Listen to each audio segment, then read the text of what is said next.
C'était désarmant, Romy, qui pleure.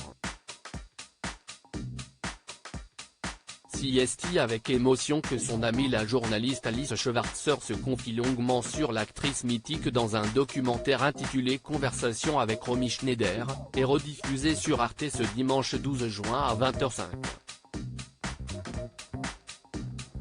Ce n'est pas un secret.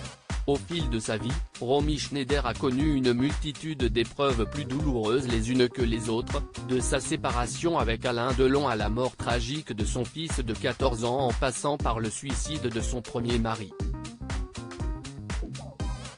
Mais il y a un drame que Romy Schneider a longtemps gardé pour elle. C'est un soir d'hiver 1976, à Cologne, que la mère de Sarah Biasini a accepté de se livrer comme jamais auparavant. Elle a commencé à parler de choses qu'elle ne voulait pas dire au grand public, se remémore Alice Schwarzer face aux caméras d'Arte. Et celle-ci de révéler, faisant l'effet d'une bombe, comme beaucoup de femmes, elle a vécu des moments de violence ou d'humiliation sexuelle, mais je crois que son traumatisme le plus grand c'était son beau-père. Quelques années après le départ de Wolf du domicile familial, Magda Schneider a refait sa vie avec un restaurateur prénommé Hans-Herbert Blatzheim. Romy Schneider avait alors 15 ans et débutait tout juste sa carrière de comédienne. Celui qu'elle devait appeler Daddy a pris un rôle important aux côtés de sa belle-fille, la suivant dans toutes ses apparitions publiques et gérant les cachets astronomiques de Sissi, rapporte le documentaire. Et de poursuivre, Romy lui doit obéissance et affection. Elle supporte ces scènes de jalousie en public sans cesser de sourire. 20 ans après, elle a du mal à parler à Alice de ce qui s'est passé derrière les murs de la maison de sa mère. Romy Schneider, mon beau-père a essayé de coucher avec moi, et pas qu'une seule fois et pour cause, Hans-Herbert Blatzheim a tenté d'abuser sexuellement de Romy Schneider.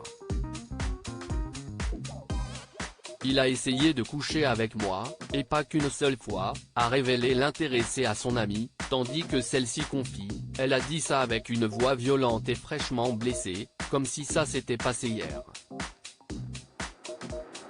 Romy Schneider ne faisait pas le poids face à cet homme adulte. Alors, pour se protéger et échapper à ce prédateur, elle se réfugiait dans les toilettes. Imaginez-vous, vous êtes dans la maison de votre mère et son nouveau mari n'arrête pas de vous courir après, vous êtes obligé de vous enfermer aux toilettes. C'est dramatique, commente Alice Schwarzer, avant de surenchérir, sa mère ne l'a pas protégée. Il faut même se poser la question si sa mère a joué avec ça, comme elle a vendu sa fille au cinéma.